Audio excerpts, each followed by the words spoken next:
takuk Biswajitni nukhungo ha khamma khayoma yapana phaitui chini tipra mothani tai ojamaje chini Radamalani bwsaibo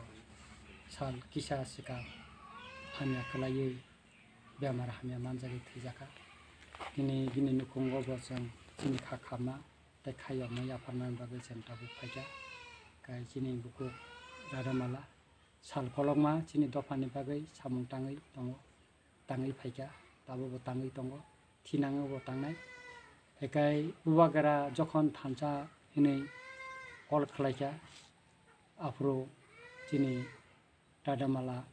bubagrani khorang no yamorok yasagui bubagran logi thangka tabuk sikjora bo bubagara bai no tongo thinango bo bubagara bai no tongui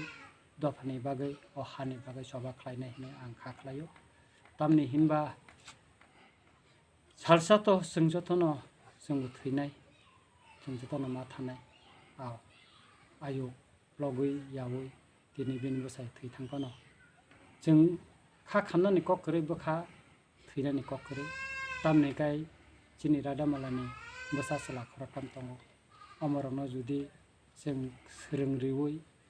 chubachuni bisingtwi borokno rwngkwrwng khlaiui o swngcharni chati khlaiui borokno rimanka hingkakai thैjanai chini Radamalani bwsaibo bini phala bo santi manane tai chini bukuk Radamala bo santi manane hinui ang kha khlaio kai जों tini bini nukhungo phaimani bagui chini takuk suron chini takuk bisu kwbangma chini trisi chongro amrit chongro kwbangma जों oro phaimani bagui जों belai kha tongthokka